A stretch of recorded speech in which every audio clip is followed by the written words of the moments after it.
po kami. Dito po ako sa side ng bahay ni George, no? Pagpasok mo sa bahay namin, sa right side po namin siya.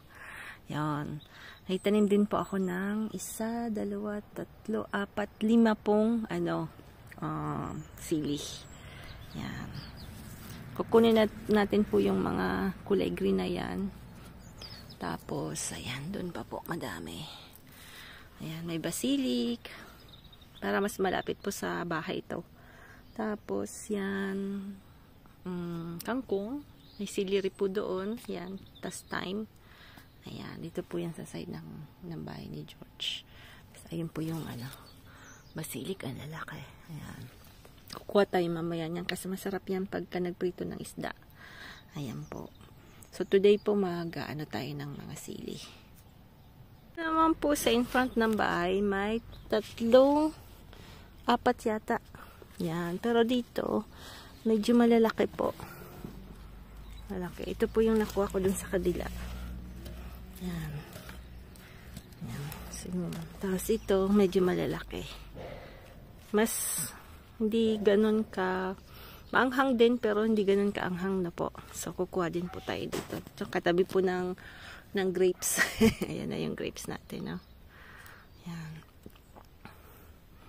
Ito po yung dito sa side. Yan, medyo magulo dito. Dito po ako nagagawa ng maliliit na plants sa malapit sa ating pergola.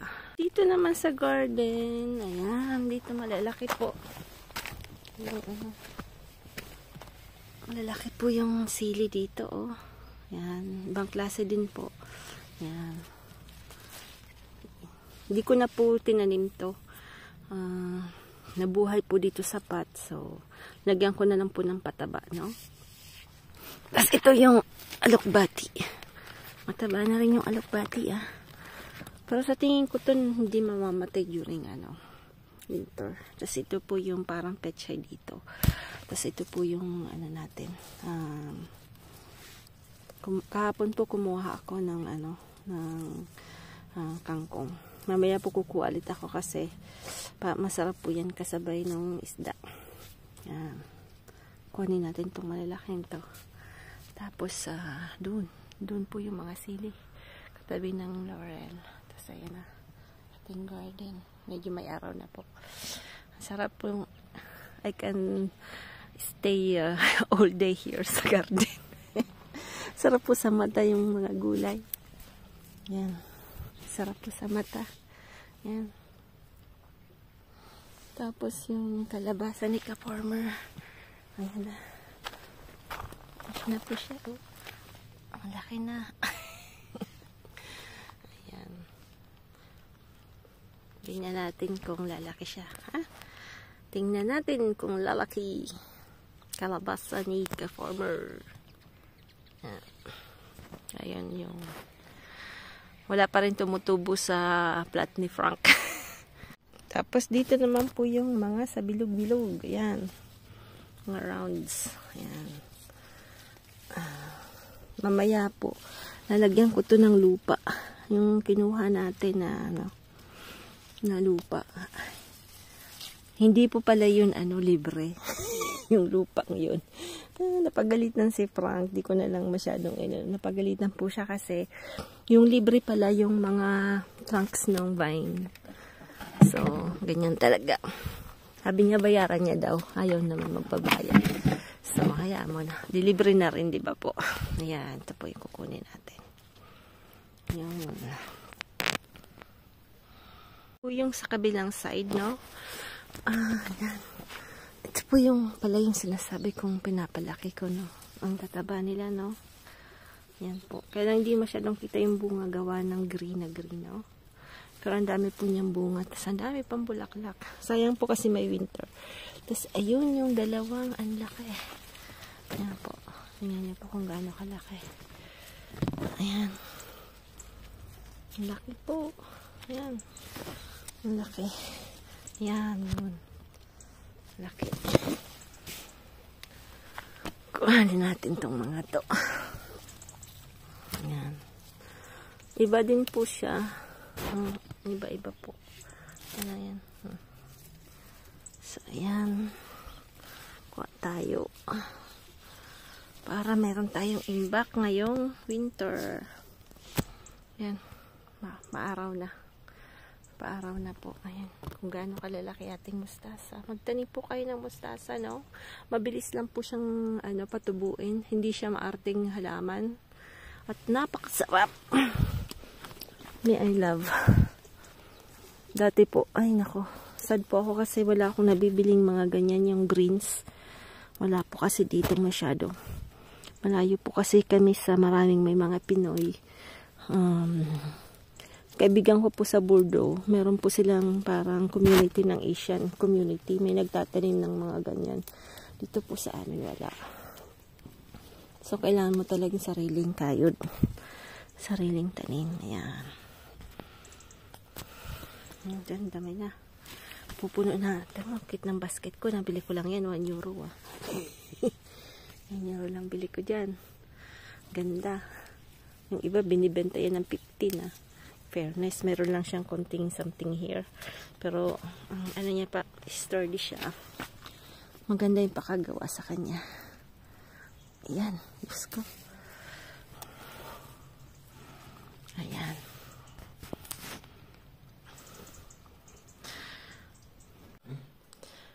Na-harvest natin na sili, no? Ayan.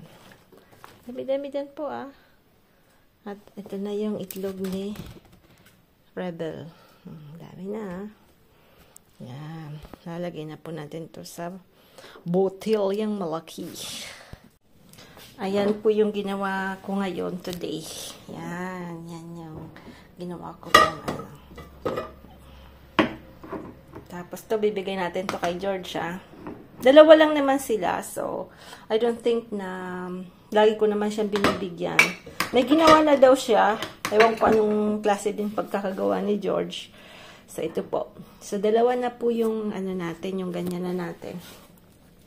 So, ayan. Yan po yung kinakaganda nung pag-gardening na po. Kasi, yung sili po dito bihirang hanapin. Tapos, syempre, mahal din po. Yun. Ayan po yung napana ni Sam.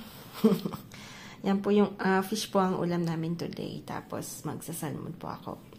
Bali yung tatanggal lang po ng ng bones yan mamaya. Yan. Ganyan lang po. So, na-late po yung pag-work namin sa outside. Ayun po si Frank nandun. Nag-ano po siya. Mahirap po yung nasa front kasi masyado pong matinik yung perakanta. Yun po yung tawag noon.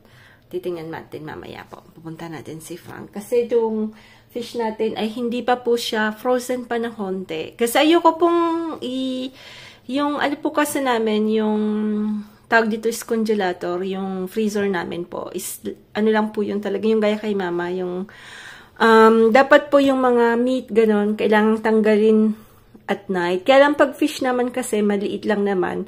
So, hindi ko po siya tinatanggal. Kasi, yun less 18 degrees.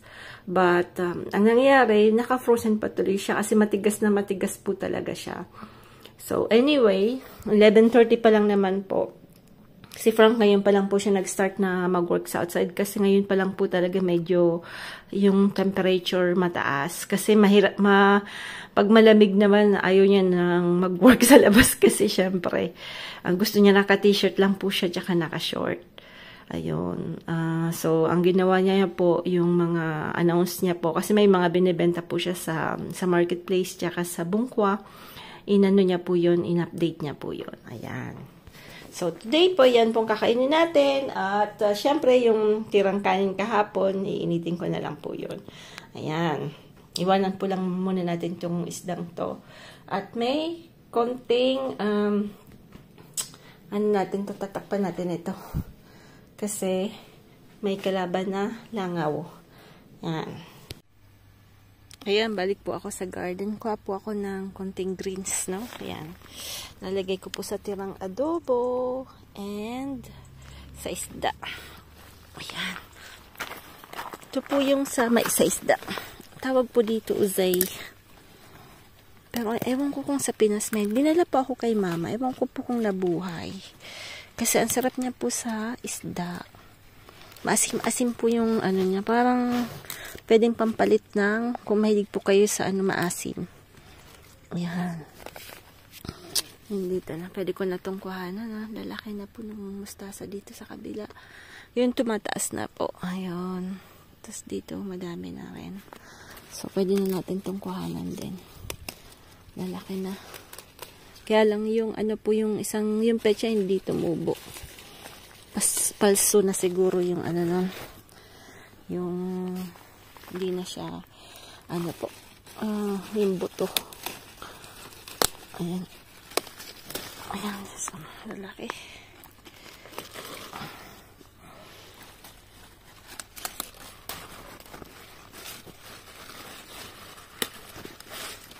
Si Frank, alas 12 na po.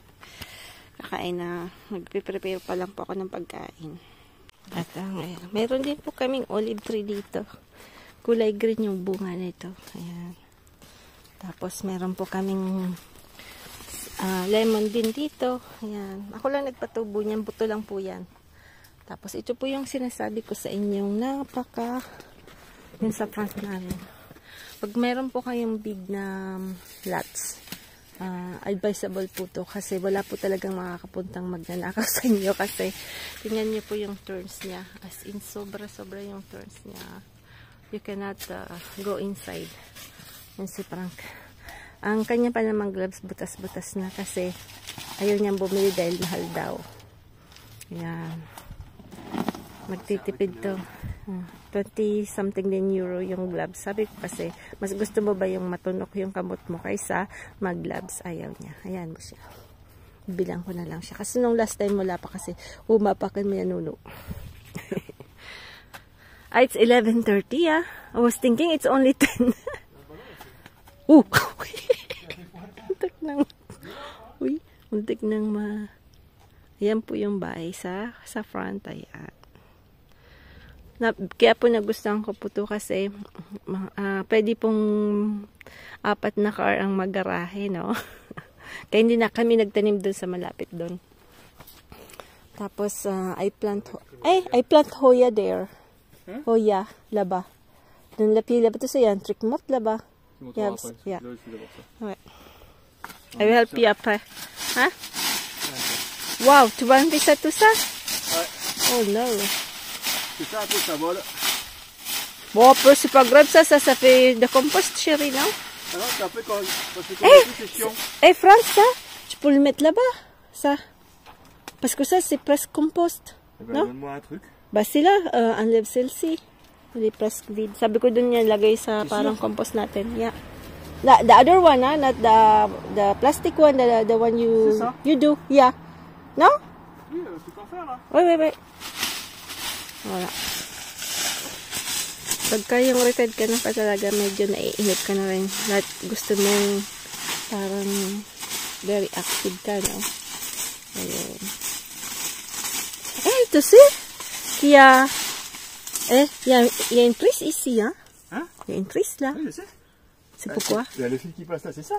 Mais c'est pourquoi? C'est pour la pompe. Ah, mais pourquoi? On l'enlève, non?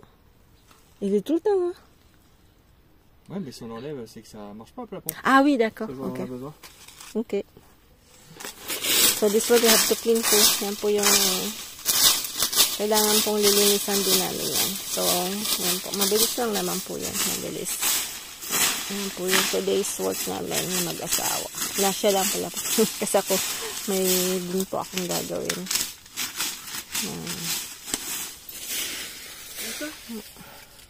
T'as vu ça? Ah ouais, il y en a bleu. Tu enlèves un petit peu. Ouais. Pour dégager les pieds. Ouais. Comme ça, tu peux enlever le lierre après. Ah? Ça, tu peux enlever un peu de lierre. Ouais. Non? C'est bien.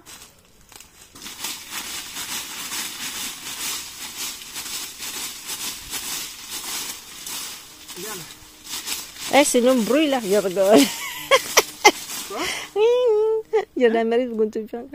I said we're going to burn. Oh. It's interdit. Here, it's all interdit. You can do that, you can do that. So, it's not nice. Pag nandito ka sa France, ang dami po bawal. Bawal maganyan, bawal maganyan. So, you're not free. Ayan po yung... Ay! Marami po palang salamat sa mga mga plantita din, tsaka lahat na po nag-appreciate sa mga video ko po, no. Marami pong salamat. Ako din po, problema ko din pag winter yung yung halaman ko, Miss Adorable. Kasi Ma'am Adorable, kasi po lahat ko din po halos linalagay sa bahay, no. So nagiging jungle din po yung bahay namin. But here, I don't think na lahat, iba din po kasi yung temperature ng south. So, maybe they can survive sa outside itong mga, ayan. Ito po, itong mga to. Baka makasurvive to dito sa labas. We'll see. Kasi hindi ko po pwedeng lahat ilagay. Kasi ang dami-dami niya na po. Wala pong bumili eh.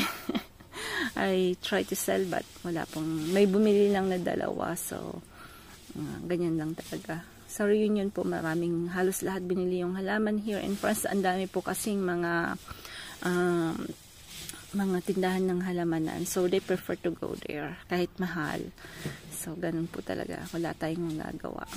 So, yan po yung mga ating mga halaman. Yan. Itong chain of hearts ko. Ang laki-laki na po. Yan. Ito po yung Hoya. Laki na rin.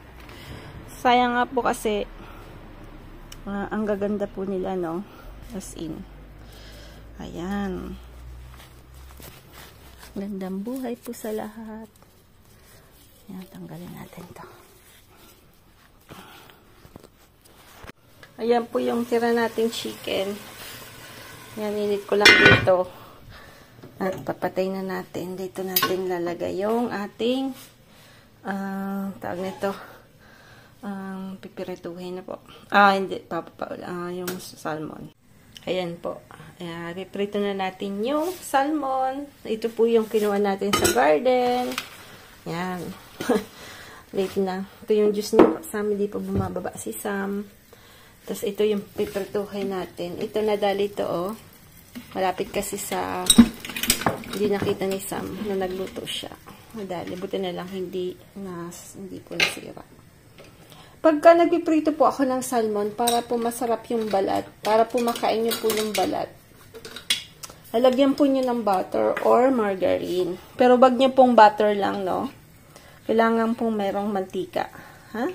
Kasi kung hindi nasusunog po, it's not good for the health. Yan. Hindi po maganda sa health yung sunog na butter. Yan.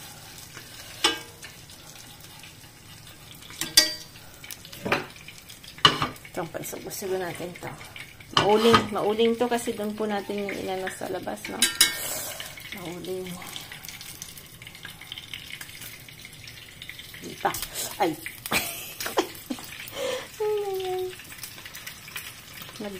Nagtarambling baga. Yan. Talagang hirap, ha? Pagka solo flight, ha? Yan. Para po yung, crispy. Yung kanyang balat. Yan. Madulas po. Chopstick pa na magamit to. Madulas. Yan.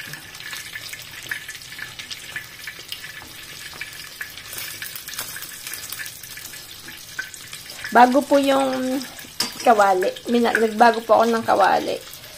Kasi yung iba nagdidirikit na baga. Dapat talaga magbago. Pag Teflon kasi mabilis masira, no? Ayan. Dito sa kabila, namaransiwal baga yung kusina ni Managini. Wala kasi ako masyadong space gawa ng mga pots ko, mga condiments, ayan. Pag ang dami pong something sa kusina, yan din na wala ka nang masyadong space sa mga bagay-bagay. Kaya, yun. So, yung mixer kasi, ginagamit din ni Sam, yung coffee maker every morning. So, pagka linagay ko yan sa place na medyo unaccessible na ko, mahirap. Si Frank, maraming lalagay ng kape. So, lahat ko po linalagay yung mga everyday na lagi namin ginagamit. Accessible po siya. So, kaya, dito po sila sa front. Kaya, medyo mahirap po talagang masipit na konti. Yan, ganyan lang po ito. Mamaya, yan. Tapos ito po yung Napana ni Sam to. Ito, pisugo. Perfect na yan. Tapos to baraka. Parang baraka siya, oh. Ulala. Kailangan natin at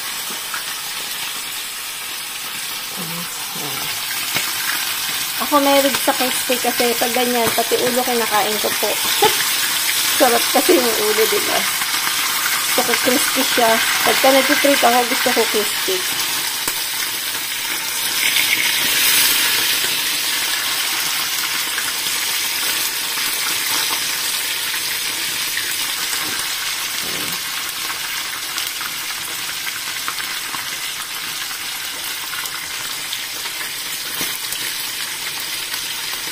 Ayan.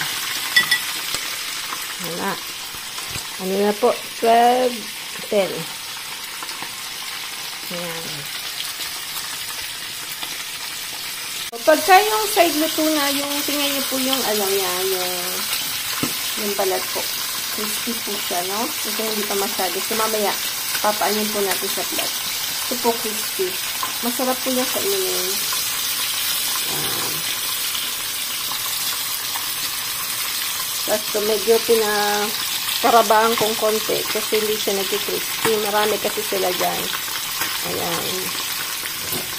Urukut-ukutan baga sila dyan. Ayan.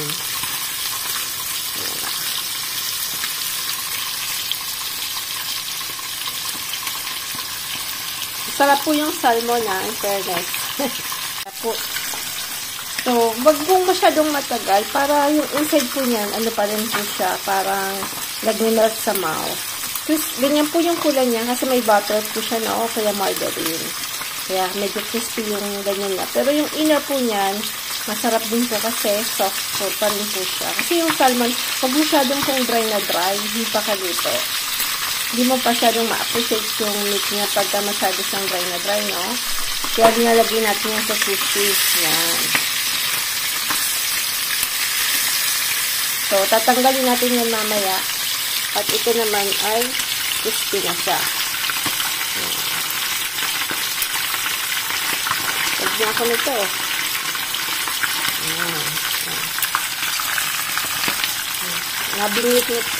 Napanak nitang yan. Ayan. So, malapit na kaming kakain. Ito pong kanin, ano ko na lang po ito sa microwave. Iinitin ko po. Pinaglutuan natin ng salmon, no? Lagyan ko po ng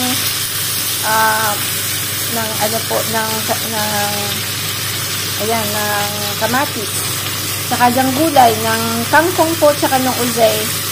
Para yan po yung pang natin, pang sabaw-sabaw natin sa ating kanin. Okay, para mayroon po tayong konting gulay para masarap. Yan. Pumuputok na ito, parang crispy na, no? Tatanggalin ko na rin po yan. Tatanggalin ko na rin po ito. So, lalagyan ko lang po ito ng konting vinegar. Yan. At luto na siya. Gamit ng isda. Kala ko kulang. Yan. Hindi po isda tayo. Isda ni Manay Pili. Kunti pang adobo. Mapapalaban na naman tayo nito. Yan. Yan. Ito yung isda ni Sam. Sarap. Ang bango po. Fresh na fresh. Yan. Diyan. Huwag kang mahulog, Ayan. Tapos ito na lang ang gagawin natin. Nalagay natin sa adobo. Para mayroon pa tayong gulay din. Kasi ako mahilig pa ako sa gulay. Ang dami ko pong kinakain ng gulay. Ayan na. Ayan na po yung pagkain natin. Ayan. Bon appetit po. Bon appetit. Ayan na po yung kay Sam. Kasi Sam. Kay Frank. At kay Osh. Osh, wala kang gulay, Nampating ka. Si Frank ko.